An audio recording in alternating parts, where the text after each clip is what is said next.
প্রিয় শিক্ষার্থীবৃন্দ, আশা করি আল্লাহর রহমতে তোমরা সবাই ভালো আছো। আজকে আমি তোমাদের অধ্যায় 3 গতিবিদ্যা অধ্যায়ের আরেকটি গুরুত্বপূর্ণ লেকচার নিয়ে সামনে হাজির হয়েছি তোমাদের সামনে। তো আজকে আমরা গুরুত্বপূর্ণ যে টপিকটা আলোচনা করব সেটা হচ্ছে লেখচিত্র আমরা কিভাবে একটা লেখ থেকে আরেকটা লেখে আমরা কনভার্ট করতে পারি, গ্রাফ কনভার্সন আমরা কিভাবে করতে পারি, সেটাই হচ্ছে আজকের প্রথম যে টপিক, সেই টপিকের আলোচ্য বিষয়।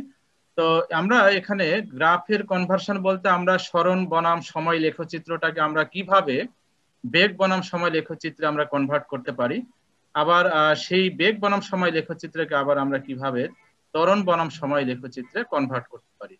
তার মানে আমাদের তো তিনটাই এখানে লেখচিত্র, তাই না? একটা সরণ বনাম সময়, আর একটা হচ্ছে বেগ বনাম সময়, আর একটা হচ্ছে ত্বরণ বনাম সময়। তো এই লেখগুলো কনভার্সন করার ক্ষেত্রে যে জ্ঞান, সেটা আমি গত লাস্ট ক্লাসে আমি তোমাদের দিয়েছি।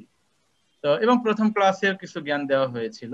তো এখন দেখো, প্রথমে যে লেখটা আছে এই জায়গায় দেখো, 1 নাম্বার যে লেখ, এই লেখে সরণ বনাম সময় লেখচিত্র দেখানো হচ্ছে। এবং এখানে একটা বস্তুর গতি, দুইটা গতি আমি এখানে রিপ্রেজেন্ট করেছি। ও থেকে এ তে, বলো তো এখন, তোমরা বলবে এখন, ও থেকে এ বস্তুটা কিভাবে গতিশীল? তো অসমবেগে সমত্বরণে সমতরণে স্যার। অসমবেগে। হ্যাঁ, অসমবেগে তথা সমত্বরণে গতিশীল। আর এ থেকে বি তে সমবেগে সমবেগে গতিশীল। আচ্ছা, এখন তোমরা নিজেরাই পারবে। দেখো, বলো তো, ও থেকে এতে তো অসমবেগে গতিশীল, তাই না? তো অসমবেগে গতিশীল তথা সমত্বরণে গতিশীল, তাই না? জি স্যার।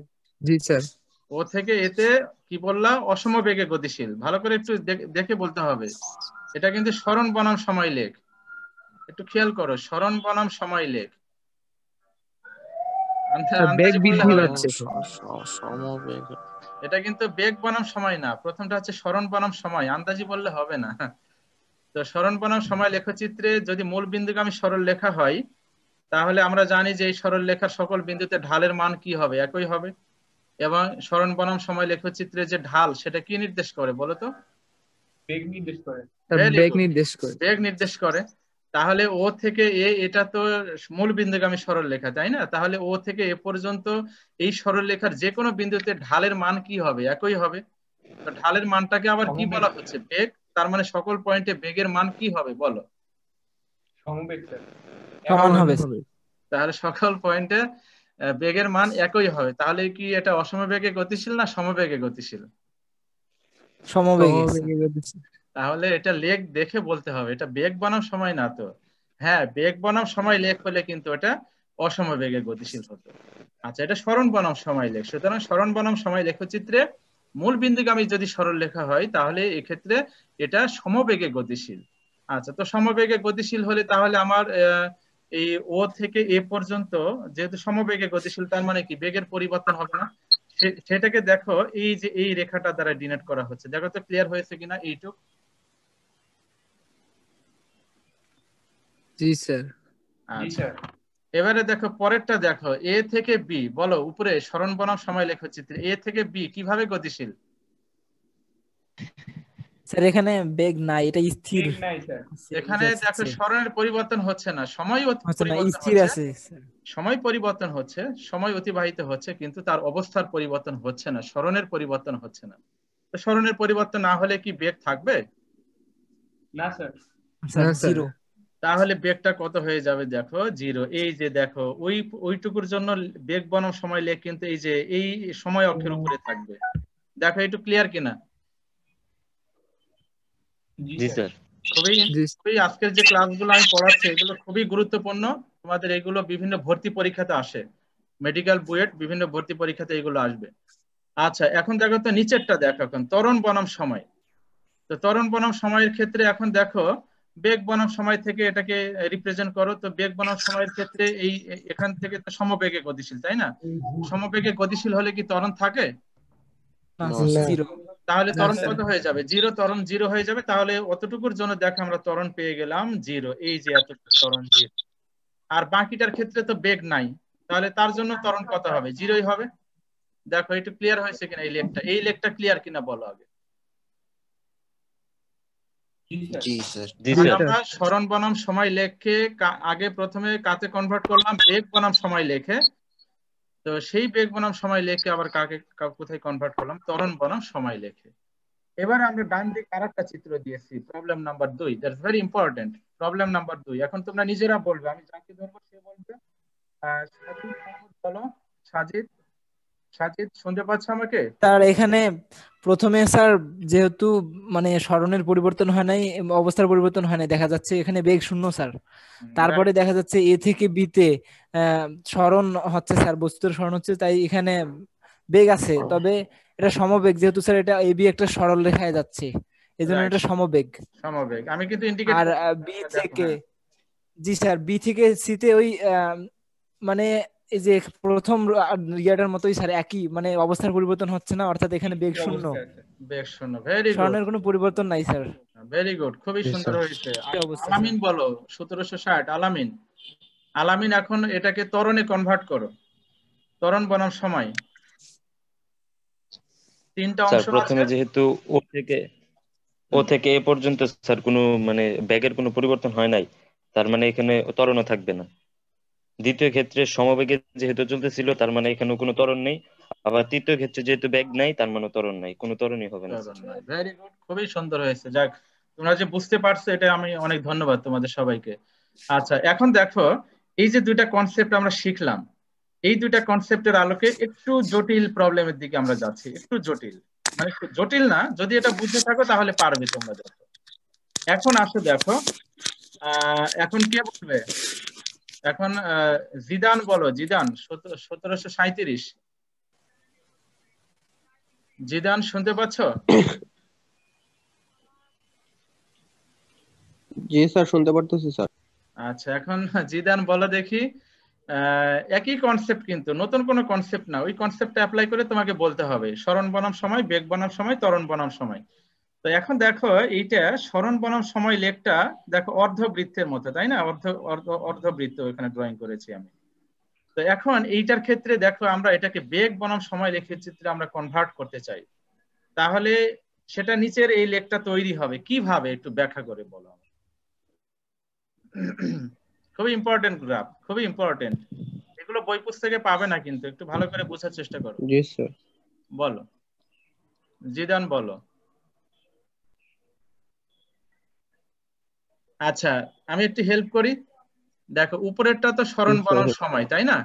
তো স্মরণ বনাম সময়ের ক্ষেত্রে সাইফ মঞ্জুর রশিদ বলো। সাইফ মঞ্জুর রশিদ বলো। আসসালামু আলাইকুম স্যার। ওয়ালাইকুম সালাম, বলো। এই ক্ষেত্রে স্যার প্রথম অর্ধেকে যেহেতু মানে স্যার এই সময় স্মরণ বনাম সময় লেখচিত্র, তাহলে স্যার এই ক্ষেত্রে প্রথমটুকু মানে স্যার এই অসমবেগ দেখে স্যার এখানে বেগের কনভার্ট মানে অর্ধেক হচ্ছে স্যার মানে হয়েছে আর কি, মানে ধনাত্মক বেগ দেখে স্যার মানে ওই এটা মানে সময়ের সাথে বেগটা স্যার কমে আসছে।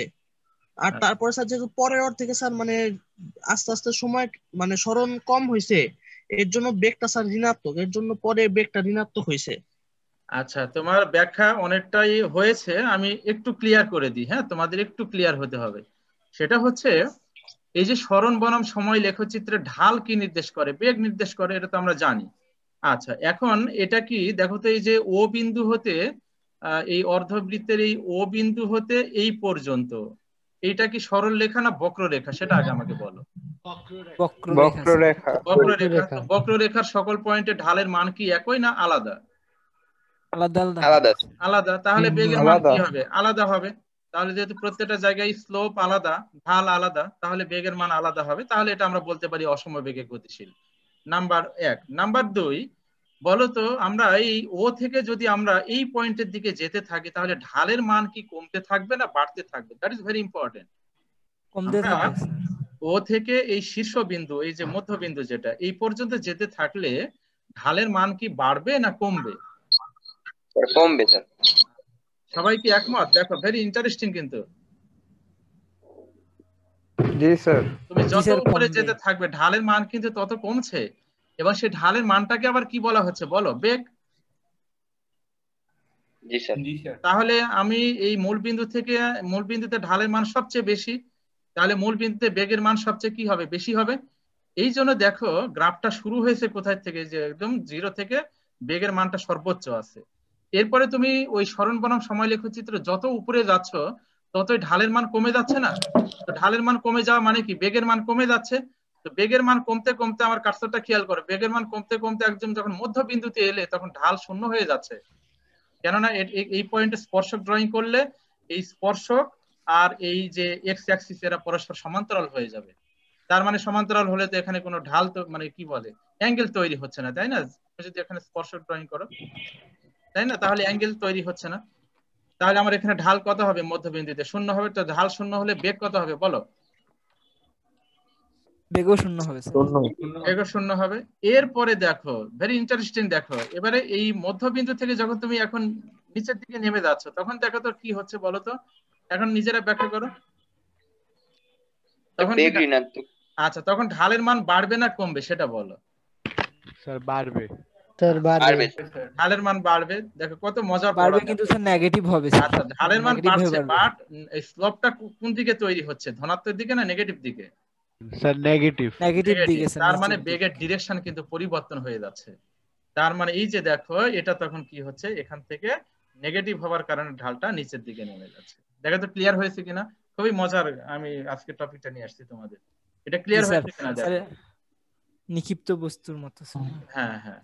আচ্ছা, এবারে দেখো ত্বরণটা তাহলে কি হবে, এখন নিজেরাই পারবে। ত্বরণ মানে এখানে যেহেতু অসম বেগে গতিশীল এবং এটা যেহেতু সরল রেখা, তার মানে সরল রেখা হলে, হ্যাঁ সরল রেখা হলে অসম বেগে গতিশীল হলে, সরল রেখা হলে কি হয়, বেগ বৃদ্ধির হার একই হয়।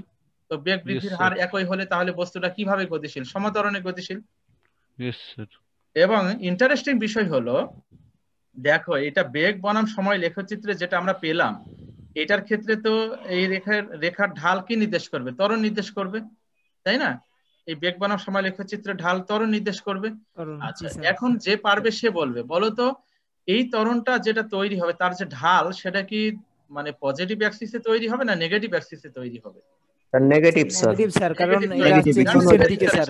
নেগেটিভ অ্যাক্সিসে তৈরি হবে, তার মানে ঢালটা নেগেটিভ হবে। তার মানে ত্বরণটা কি হবে, পজিটিভ না নেগেটিভ? নেগেটিভ হবে।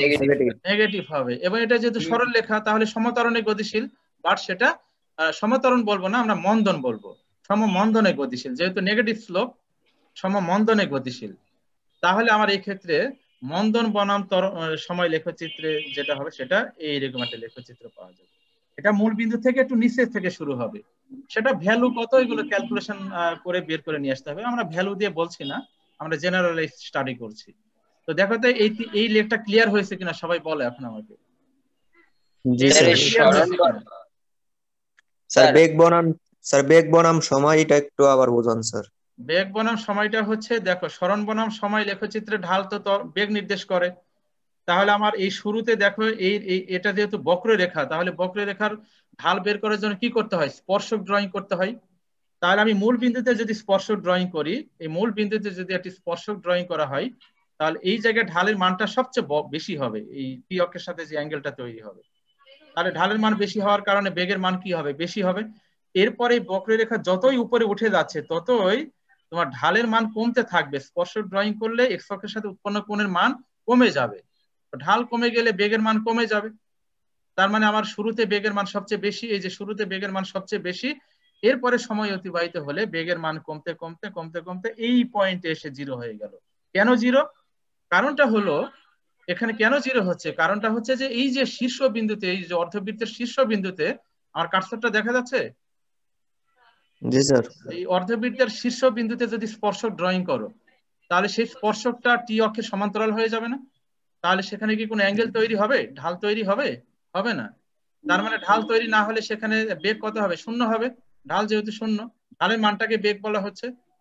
তো ঢাল যেহেতু তৈরি হচ্ছে না, 0 হচ্ছে, সুতরাং বেগ এখানে 0 হবে। তার মানে এই বরাবর বেগের মানটা 0 হয়ে যাবে। এরপরে দেখো তুমি এখান থেকে যখন আবার নিচের দিকে নামতে থাকবে তখন ঢালের মান আবার কি হতে থাকবে, বাড়তে থাকবে। তো ঢালের মান বৃদ্ধি পাওয়া মানে কি, বেগের মান বৃদ্ধি পেতে থাকবে। এবং এই ক্ষেত্রে যে স্লোপ তথা ঢাল তৈরি হবে সেটা নেগেটিভ দিকে তৈরি হচ্ছে, ডিরেকশন চেঞ্জ হয়ে যাচ্ছে। কিন্তু তুমি এখান থেকে উপরের দিকে উঠতেছিলে আর এখান থেকে নিচের দিকে নেমে যাচ্ছ, তার মানে বেগের ডিরেকশন পরিবর্তন হয়ে যাচ্ছে। তাহলে এটা এই যে এখান থেকে 0 হয়ে আবার ঢালের মান বৃদ্ধি পাচ্ছে, বেগের মান বৃদ্ধি পেতে পেতে এই পয়েন্টে এসে আবার ঢালের মানটা ম্যাক্সিমাম হয়ে যাবে এই পয়েন্টে, ফলে এখানে বেগের মান সর্বোচ্চ হবে। জি স্যার, এবার ক্লিয়ার হয়েছে ত্বরণ বনাম সময় লেখটা পেয়ে যাবে। আচ্ছা, এবারে আকাশ জি বলো। স্যার, এবার আকাশ, স্যার আকাশ বলো এই ডানের লেখটা বলো, এখন ডানের লেখচিত্রটা। আকাশ শুনতে পাচ্ছ?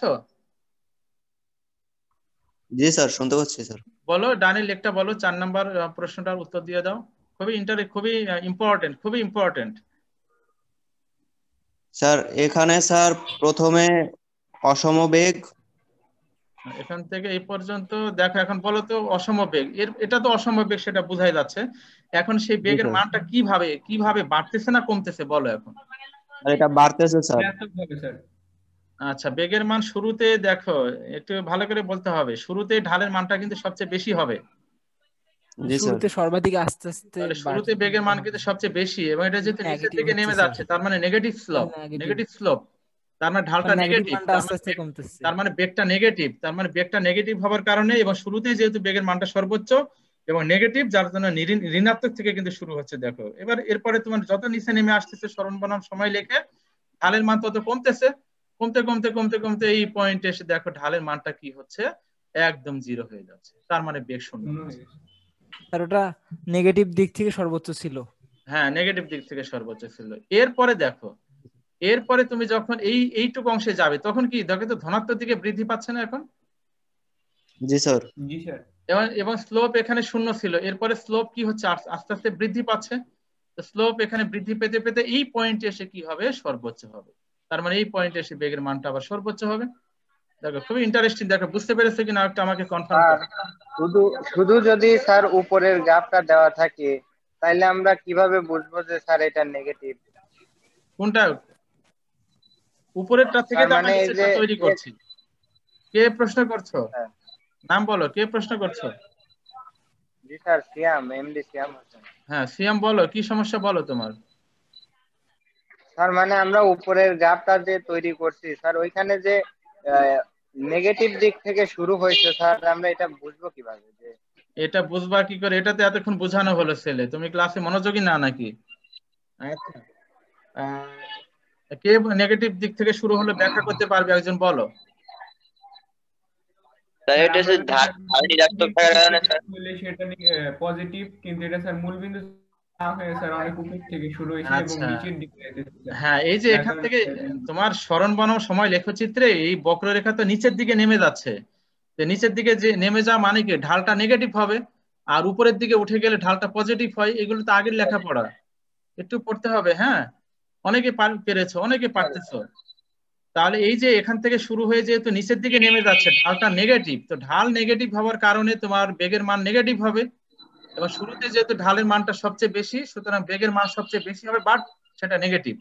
এই জন্য negative, maximum negative sir, maximum negative. Clear কিনা সবাই? ক্লিয়ার কিনা? জি স্যার, এখন ক্লিয়ার হয়েছে। আর ত্বরণ বনাম সময় লেখটা তো নিজেরাই পারবে। এখন ত্বরণ বনাম সময় লেখে দেখো, এখন এটা কি হচ্ছে দেখো, নেগেটিভ থেকে শুরু হয়েছে, বাট গ্রাফটা কোন দিকে যাচ্ছে, আলটিমেট ধনাত্মক দিকে যাচ্ছে। ধনাত্মক দিকে গেলে তাহলে এটা ঢাল কি হবে, প্লাস না মাইনাস? প্লাস হবে স্যার। প্লাস হবে স্যার, যেহেতু উপরের দিকে যাচ্ছে সরলরেখাটা। উপরের দিকে যাচ্ছে, নিচের দিকে গেলে কিন্তু মাইনাস হতো ঢাল, তাহলে ত্বরণ নেগেটিভই থাকতো। যেহেতু উপরের দিকে যাচ্ছে, ঢালটা পজিটিভ, ত্বরণ ঠিক আগেরটার বিপরীত। তার মানে আগেরটার বিপরীত, এই যে তোমার ত্বরণটা পজিটিভ দিকে থাকবে, এই যে ত্বরণটা। এবং এটা যেহেতু সমত্বরণ, সরল লেখা বেগ বনাম সময় লেখচিত্রে সরল লেখা হলে কি হয়, সমত্বরণে গতিশীল। দেখো এই 4টা লেখ ক্লিয়ার হয়েছে কিনা দেখো, ভেরি ইম্পর্টেন্ট, এটা মনে রাখবে, বিভিন্ন পরীক্ষায় থাকবে। ক্লিয়ার সবাই? জি স্যার, ক্লিয়ার। আচ্ছা, এবারে আমরা 9-10 এর একটা পড়া মনে হয় তোমরা পড়েছো, বলো তো ওই পড়ন্ত বস্তুর সূত্র কি তোমরা জানো? ওই যে গ্যালিলিওর পড়ন্ত বস্তুর সূত্র। জি স্যার। পড়ন্ত বস্তুর ক্ষেত্রে আমরা যে গতি সমীকরণগুলো পড়ে এসেছি, সেই গতি সমীকরণগুলোতে আমরা কি এ ত্বরণ ব্যবহার করি না জি ত্বরণ ব্যবহার করি, বলো? এই জন্য পড়ন্ত বস্তুর ক্ষেত্রে v0 প্লাস জিটি এর পরিবর্তে জি, সমীকরণগুলো এইভাবে তৈরি হয়। এটা তো জানা আছে নাকি? মিউট করো।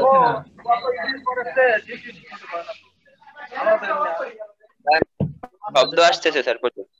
এখন তোমরা না বুঝলে আমি কি বলবো বলো, মিউট করে দিয়ে পড়াইলে তো তোমরা কিছু বুঝবে না। আচ্ছা, তো পড়ন্ত বস্তুর গতি সমীকরণ এইগুলো যে ব্যবহার করতে হয় এবং জি এখানে যে জি ইউজ করতে হয় সেটা তো ক্লিয়ার, সবার তো জানা আছে তাই না? জি স্যার। আর নিক্ষিপ্ত বস্তু হলে কি হবে বলো? নিক্ষিপ্ত বস্তু মানে খাড়া উপরের দিকে নিক্ষেপ করা মাইনাস জি। খাড়া উপরের দিকে, সেই ক্ষেত্রে অভিকর্ষ বলের এটা মাইনাস হবে। এইজন্য তোমার স্যার জিটাকে জি মাইনাস হবে স্যার। জিটাকে মাইনাস ধরে নিতে হয়, এই যে জিটাকে মাইনাস ধরতে হয়। তাহলে এই সমীকরণগুলো ব্যবহার করে কিছু অঙ্ক করতে হবে তোমাদের। এগুলো অতটা ইম্পর্টেন্ট না, এমসিকিউ পরীক্ষা আসলেও আসতে পারে, বাট সেটা খুব ইম্পর্টেন্ট না।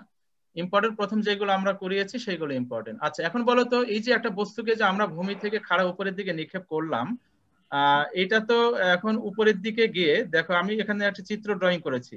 একটা বস্তুকে খাড়া উপরের দিকে নিক্ষেপ করে এই পয়েন্টে এসে শেষ বেগ শূন্য হয়ে আবার সেটা নিচের দিকে পতিত হয়ে ভূমিতে ফিরে এলো। আচ্ছা, এখন তাহলে এই সর্বোচ্চ উচ্চতায়, এটাকে আমরা ক্যাপিটাল এইচ নামকরণ করেছি, এই সর্বোচ্চ উচ্চতায় গিয়ে তার শেষ বেগটা কত হয় বলো? 0 হয়ে যায় না? 0। জি তাহলে স্যার। আমরা একটা বস্তুকে যদি v0 বেগে খাড়া উপরের দিকে নিক্ষেপ করি তাহলে এটা সর্বোচ্চ কত উচ্চতায় যাবে সেটা বের করার জন্য দেখো আমরা কি সমীকরণ ইউজ করি। এটা তোমরা 9-10 পড়ে এসছো, v square equal to v0 square minus 2gh।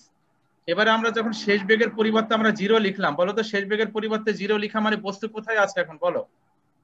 সর্বোচ্চ উচ্চতায়, সর্বাধিক উচ্চতায় আছে স্যার।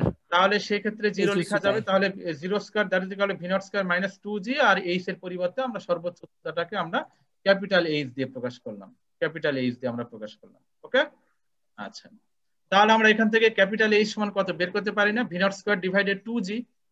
তো নরমালি জি তো 9.8 আমরা বিবেচনা করি, তাহলে তোমার এখানে যদি একটা বস্তুকে 20 মিটার পার সেকেন্ড বেগে খাড়া উপরের দিকে নিক্ষেপ করা হয় তাহলে বস্তুটি সর্বোচ্চ কত উচ্চতায় পৌঁছাবে বা উঠবে সেটা কি বের করা যাবে না? এই সূত্র ব্যবহার তাহলে এখানে এই যে এই সূত্রটা ইউজ করবে, v0 এর মান হচ্ছে 20, তার উপরে স্কয়ার ডিভাইডেড 2 ইনটু জি এর মান হচ্ছে 9.8। অঙ্কগুলো দেখবে, হ্যাঁ, খুবই ইজি অঙ্ক, এগুলোতে আমি যাব না। আচ্ছা, এবারে দেখো ভূমি হতে সর্বোচ্চ উচ্চতায় ওঠার সময়, মানে এই ভূমি হতে এই যে সর্বোচ্চ উচ্চতায় মানে যেখানে শেষ বেগ 0 হচ্ছে এই পর্যন্ত উঠতে কত সময় লাগবে? উত্থানকাল যেটাকে বলা হয়। তাহলে সেই উত্থানকাল সময়টাকে আমরা ছোট হাতে টি নামকরণ করেছি। তাহলে দেখো তো v equal to v0 minus gt, minus কেন আনা হয়েছে এখানে বলো? উপরের দিকে নিক্ষেপ করা হচ্ছে, উপরের দিকে স্যার অভিকর্ষ ত্বরণের বিপরীতে স্যার। হ্যাঁ, নিক্ষিপ্ত বস্তু হলে সেটা কি হবে? মাইনাস হবে। আচ্ছা, তো v equal to v0 minus gt, এবারে শেষ বেগের পরিবর্তে কত লেখা হয়েছে? শেষ বেগের পরিবর্তে আমরা এখানে 0 নিয়ে আসলাম, শেষ বেগ 0 হয়ে গেল। তাহলে আমার এই ক্ষেত্রে যে সময়টা সেটা সর্বোচ্চ উচ্চতায় ওঠার সময় ইন্ডিকেট করবে। তাহলে v0 মাইনাস gt, তাহলে t equal to v0 divided g। Clear সবাই কিভাবে সমীকরণটা এলো? তাহলে এটা হচ্ছে উত্থানকাল, ভূমি থেকে সর্বোচ্চ উচ্চতায় ওঠার সময়। এবারে বেগের মান, আগের অঙ্কটা আমি কত বলেছিলাম যে একটা বস্তুকে 20 মিটার পার সেকেন্ড থেকে খাড়া উপরের দিকে নিক্ষেপ করা হলো, তাহলে সেই ক্ষেত্রে ভূমি থেকে সর্বোচ্চ উচ্চতায় ওঠার সময় কত? তাহলে এই সমীকরণ ব্যবহার করে বের করবে v0 বাই g। তো v0 মানে হচ্ছে 20 আর g মানে 9.8, ক্যালকুলেশন করলে যত সেকেন্ড হয় তত পেয়ে যাবে। ক্লিয়ার সবাই? আমি কিন্তু অঙ্ক ধারণা দিয়ে যাচ্ছি সাথে সাথে। আচ্ছা, এবারে উড্ডয়নকাল, বিচরণকাল, ভ্রমণকাল, এইটা কাকে বলে বলো তো? সাপির হোসেন বলো, উড্ডয়নকাল, বিচরণকাল, ভ্রমণকাল কাকে বলে? স্যার উড্ডয়ন কাল বলতে স্যার এটা কি নিক্ষেপের সময় থেকে শুরু করে উপর থেকে আবার যদি নিচে মানে আসার পর্যন্ত সময়কে উড্ডয়ন কাল বা ভ্রমণ কাল বা বিচরণ কাল বলা। ভেরি গুড, মানে নিক্ষেপের মুহূর্ত থেকে শুরু করে এই টোটাল পথ পরিভ্রমণ করে এই ভূমিতে আসার আগ মুহূর্ত পর্যন্ত যে সময়, যে সময়টাকে আমরা অনেক নামে নামকরণ করতে পারি, উড্ডয়ন কাল বলতে পারি, ভ্রমণ বিচরণ কাল বলতে পারি, ভ্রমণ কাল বলতে পারি, বা কত সময় শূন্যে ভাসমান থাকবে এটাও কিন্তু বলা যায়। এটা আমি লিখি নাই, কত সময় শূন্যে ভাসমান থাকবে এই সময়টা কিন্তু সেটাও মিন করে। তো সেটাকে আমরা ক্যাপিটাল টি দিয়ে প্রকাশ করি। তাহলে ওই যে h equal to v0 t minus half gt square, এটা আমরা লিখলাম। আচ্ছা, এখন বলো তো এই বস্তুটা টোটাল পথ পরিভ্রমণ করে যখন আবার এই পয়েন্টে ভূমিতে এসে পতিত হবে, বলো তো হাইট কার সাপেক্ষে মেজার করতে হয় বলো তো? ভূমির সাপেক্ষে। এই বস্তুটা যখন এই টোটাল এখান থেকে ভূমি থেকে উপরে উঠে যখন আবার ভূমিতে পতিত হলো তখন হাইট কত হবে বলো? 0 হবে। তাহলে টোটাল সরণ 0 স্যার। হ্যাঁ, টোটাল সরণ 0, তাহলে হাইটটা 0, এখানে 0 লেখা হয়েছে। আর v0 এই ছোটতে টি এর জায়গায় আমরা ক্যাপিটাল টি লিখবো। এরপরে মাইনাস হাফ জি ক্যাপিটাল টি স্কয়ার, এবারে ক্যাপিটাল টি কমন নেওয়া হলো, নিলে টি ইকুয়াল টু একবার 0 পাওয়া যাবে, আর এখানে v0 minus half g t that is equal to t equal to 2v0 by g. তাহলে এখন বিচরণকাল কোনটা বলো? বিচরণকাল কি t ইকুয়াল টু 0 সময়টা নাকি t না স্যার ইকুয়াল পরেরটা টু v0/g? পরেরটা। বি নট পরেরটা মানে ভি নট 0/g। আচ্ছা বলো তো এই t ইকুয়াল টু 0 এটা কি মিন করে বলো? ফিজিক্যাল কি এটা স্যার আদি অবস্থা স্যার, যখন নিক্ষেপের একদম শুরুতে এই অবস্থাটা। কেননা এই যে তুমি যে হাইট 0 ধরে নিলে, এই হাইট 0 কিন্তু দুইবার ছিল। একটা হচ্ছে তোমার শুরুতেই ছিল, নিক্ষেপের মুহূর্তে ছিল, সেই সময়টা কিন্তু t equal to 0। That is very important. এই t ইকুয়াল টু 0 কিন্তু নিক্ষেপের মুহূর্তে যে তার হাইটটা 0 ছিল সেই সময়টা মিন করে, তো সেই সময়টা 0। আর এই সময়টা মিন করছে t ইকুয়াল টু 2v0/g, সেটা হচ্ছে এই টোটাল পথ পরিবহন করে আসার যে সময়টা, সেই সময়। তার মানে এই সময়টাকে আমরা কি বলবো? বিচরণকাল বলবো। এই বিচরণ কাল থেকে যদি আমরা উত্থান কালটা মাইনাস করি তাহলে কি আমরা পতন কাল পেয়ে যাব? এই পতন কাল যদি টি প্রাইম হয় তাহলে টি প্রাইম ইকুয়াল টু বিচরণ কাল মাইনাস উত্থান কাল, তো 2v0 minus 2v0/g minus v0/g calculation করলে এটা তৈরি হয় v0 ডিভাইডেড g। তার মানে উত্থান কাল আর পতন কাল হচ্ছে পরস্পর সমান। তাহলে এখানে একটা অঙ্ক তোমরা বাছাই করে নিবে যে একটা বস্তুকে 20 মিটার পার সেকেন্ড বেগে খাড়া উপরের দিকে নিক্ষেপ করা হলে তোমার এই বিষয়গুলো বের করবে যে সর্বোচ্চ উচ্চতা কত, সর্বোচ্চ উচ্চতায় ওঠার সময় কত, বা কত সময় শূন্যে ভাসমান থাকবে। এই অঙ্কগুলো তোমরা একটু করে নিবে। হ্যাঁ, এই অঙ্কগুলোর দিকে আমি আমাদের যদি স্যার যদি আমরা যদি বলে পর্যায়কাল নির্ণয়, তাহলে আমরা যে কোনো উড্ডয়নকাল বের করে স্যার 2 দিয়ে গুণ করে দিলেই কি হয়ে যাবে? হ্যাঁ, পর্যায়কাল এটাকে বলা হয় না, এটাকে এই নাম গো, পর্যায়কাল অন্য জিনিস, এটাকে কিন্তু পর্যায়কাল বলা হচ্ছে না। এখানে যে নামগুলো আছে এগুলো মুখস্থ করো। পর্যায়কাল ডিফারেন্ট জিনিস, ওটা আমরা পরে পড়াবো।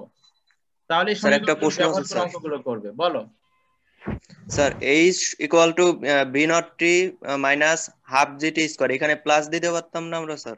প্লাস কেন দিবা? এটা তো খাড়ার উপরে থেকে নিক্ষিপ্ত বস্তু। নিক্ষিপ্ত বস্তু এগুলা। নিক্ষিপ্ত বস্তু হলে তো জি এর অভিকর্ষ বলের বিরুদ্ধে যায় না, সেই ক্ষেত্রে তো মাইনাস ধরতে হয়। এই জন্য নিক্ষিপ্ত বস্তু হলে জি মাইনাস, আর পড়ন্ত বস্তু হলে জি প্লাস। ও জি স্যার, স্যার এবার বুঝছি স্যার। স্যার পতন কালটা আর একবার স্যার বললে ভালো হতো স্যার। পতন কাল মানে কি? এই যে ভূমি থেকে সর্বোচ্চ উচ্চতায় ওঠার যে সময় সেটা হচ্ছে উত্থান কাল, আর সর্বোচ্চ উচ্চতা থেকে এই যে ভূমিতে নামার যে সময় এটা হচ্ছে পতন কাল। পতন কাল। তাহলে বিচরণ কালটা হচ্ছে উত্থান কাল আর পতন কালের সমষ্টি।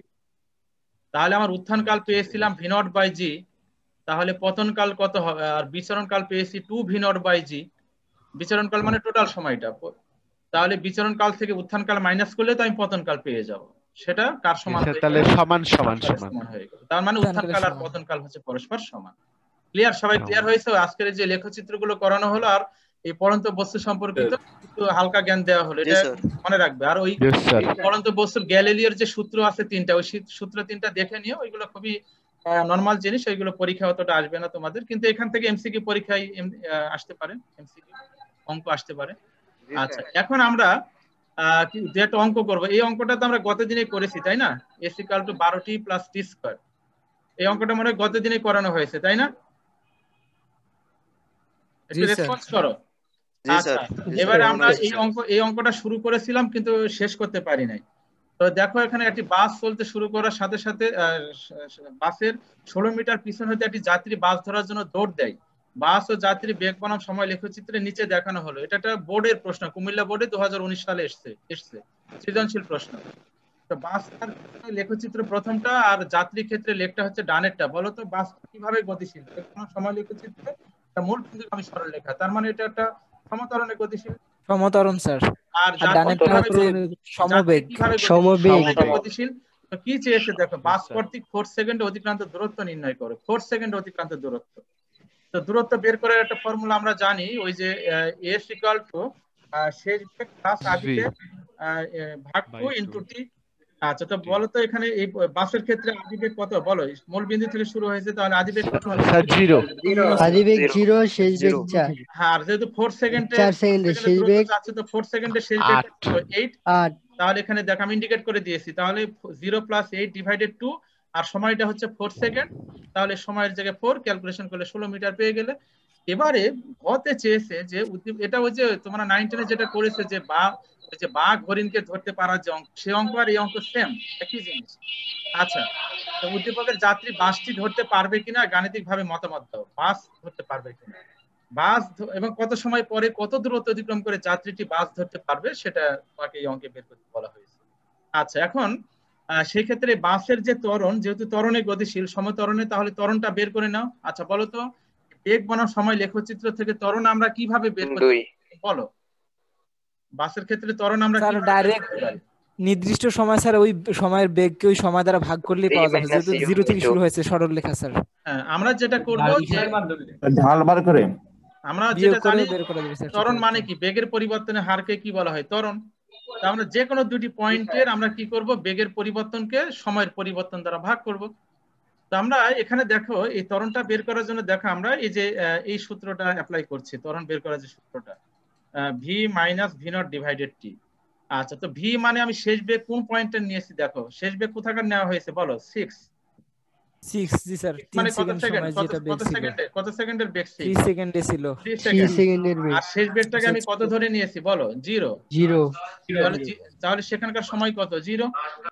তাহলে 6 - 0 ডিভাইডেড 3 - 0, তার মানে 6 - 0 ভাগ 3 - 0, that is equal to 6/3, that is equal to 2 metre per second. অর্থাৎ যে কোনো দুটি পয়েন্টের বেগের পার্থক্যকে তুমি কি করবে, সময়ের পার্থক্য দ্বারা ভাগ করলে ত্বরণ পেয়ে যাবে। ওকে, ক্লিয়ার সবাই? জি স্যার। ত্বরণ পেয়ে গেলাম। এবারে আমরা ধরে নিচ্ছি যে এই যাত্রীটি 16 প্লাস x মিটার দূরত্ব অতিক্রম করে, এই নিচের চিত্রটা দেখো, যাত্রী তো বাস থেকে পিছনে ছিল 16 মিটার দূরত্বে, আমি চিত্র একটা দিয়েছি দেখো, খেয়াল করো। তাহলে আমরা ধরে নিলাম যাত্রীটি 16 প্লাস x মিটার দূরত্ব অতিক্রম করে সি বিন্দুতে এসে বাসটিকে ধরে ফেলবে বা বাসে উঠতে সক্ষম হবে। তাহলে যাত্রী কত দূরত্ব অতিক্রম করছে সিতে, এ থেকে সিতে যেতে গিয়ে 16 প্লাস x, আর বাস কত দূরত্ব অতিক্রম করছে সেই মুহূর্তে 16 মিটার, সরি x মিটার। ওকে, তাহলে বাসের ক্ষেত্রে আমরা লিখতে পারি না ওই যে s = v0t + ½ a t square, ওই সূত্রটা অ্যাপ্লাই করা হচ্ছে। তাহলে সেই সূত্রটা অ্যাপ্লাই করলে বাসের ক্ষেত্রে আদিবেগ কত? 0। তাহলে 0 × t + ½ a মানে হচ্ছে যে আমরা ত্বরণ বের করে নিলাম 2 × t স্কয়ার, তাহলে x = t স্কয়ার আমরা পেয়ে গেলাম এটা বাসের ক্ষেত্রে। আর যাত্রীর ক্ষেত্রে হচ্ছে সমান 16 প্লাস x, এবং যাত্রী কিভাবে গতিশীল লেখটা দেখো, সমবেগে গতিশীল। সমবেগে স্যার। এবার সেই সমবেগটা কত? 8। সমবেগটা হচ্ছে 8, তার মানে আমরা সেই সময়টা আমরা ধরে নিলাম। এবং সময়টা ধরে নেওয়া হচ্ছে অর্থাৎ বাস যে সময় বি থেকে সিতে যাবে, যাত্রী এ থেকে সে সময়ে সিতে যাবে, সময় উভয় ক্ষেত্রে একই হবে। তাহলে সেই ক্ষেত্রে এটা 8t, অর্থাৎ এই যে s = vt যে ফর্মুলা, সেই ফর্মুলাটা আমার এখানে অ্যাপ্লাই করা সমবেগের সূত্র স্যার। সমবেগের সূত্রটা। এবারে 16 এর জায়গায় 16 থেকে গেল, আর x এর পরিবর্তে উপরে আমরা কত পেয়েছি? t square. তাহলে এখানে x এর পরিবর্তে t স্কয়ার - 8t। এবারে এটা তোমার উৎপাদক বিশ্লেষণ করলে তোমার ফাইনালি t এর মানটা কত পেয়ে গেলাম? 4 সেকেন্ড পেয়ে গেলাম। তার মানে এই t যদি ধনাত্মক আসে, মনে রাখবে এই t ধনাত্মক আসা মানে বুঝতে হবে যে তোমার যাত্রী বাসটিকে ধরতে পারবে, আর নেগেটিভ আসলে মানে এটা অবাস্তব, তার মানে যাত্রী বাসটিকে ধরতে পারবে না। মনে থাকবে? সময় যদি পজিটিভ আসে মানে রিয়াল বাস্তব মান আসে, তার মানে যাত্রী বাসটিকে ধরতে পারবে, আর যদি নেগেটিভ আসে সেটা অবাস্তব, আর অবাস্তব এলে যাত্রী বাসটিকে ধরতে পারবে না। তো এই টি এর মানটা যদি তুমি টি স্কয়ার এই সমীকরণে প্রয়োগ করো, তাহলে x এর মান কত আসে? 16। টি = যদি এই মানটা এখানে প্রয়োগ করা হয়, তাহলে x এর মান কত পাচ্ছ তুমি? 16। তার মানে বাস কত দূরত্ব অতিক্রম করেছে? ওই 16 মিটার দূরত্ব। কিন্তু যাত্রী কত দূরত্ব অতিক্রম করেছে? তাহলে 32। 16 + x, তার মানে 16 + 16, তার মানে যাত্রী এই 4 সেকেন্ডে 32 মিটার দূরত্ব দৌড়ানোর পরে সে বাসটিকে ধরতে পেরেছে। অঙ্কটা ক্লিয়ার হয়েছে কিনা বলো? আচ্ছা, এবারে পরের অঙ্কটা। স্যার একটা কোশ্চেন আছে স্যার এখানে, একটু দাঁড়াও, পরের অঙ্কটা দেখো। লেখচিত্রে একটি গাড়ির যাত্রাকালীন সময় প্রথম 10 মিনিটে বেগের পরিবর্তন দেখানো হয়েছে। এটা রাজশাহী বোর্ড 2019 সালে এসেছে, খুবই ইম্পর্টেন্ট। আচ্ছা, গাড়িটির গতিকালীন প্রথম 4 মিনিটে গড় বেগ কত? আচ্ছা, গড় বেগ বের করার নিয়ম হচ্ছে মোট অতিক্রান্ত দূরত্ব ডিভাইডেড মোট সময়। আচ্ছা, এখন বলো তো ও থেকে এ 2 এটা কিন্তু বেগ বনাম সময়, বেগের একক হচ্ছে মিটার পার সেকেন্ড, আর সময়ের একক কিন্তু এখানে দেখো মিনিট, সময়ের এককটা কিন্তু মিনিটে আছে, খেয়াল করো। আচ্ছা, এখন গাড়িটির গতিকালীন প্রথম 4 মিনিটে গড় বেগ কত? আচ্ছা, তো গড় বেগ বের করার নিয়ম হচ্ছে মোট অতিক্রান্ত দূরত্ব ভাগ মোট সময়, অর্থাৎ মোট সরণ ভাগ মোট সময়। আচ্ছা, তো বলো তো ও থেকে এ তে এক্ষেত্রে কি আমরা দূরত্বটা এটা এই সমীকরণটা দিয়ে বের করতে পারি? s = শেষ বেগ প্লাস আদি বেগ ভাগ 2 × 2. আচ্ছা বলো, ও থেকে এ বলো শেষ বেগ কত? 10, আর আদি বেগ কত? 0। তাহলে 10 + 0 ডিভাইডেড 2 কত হচ্ছে?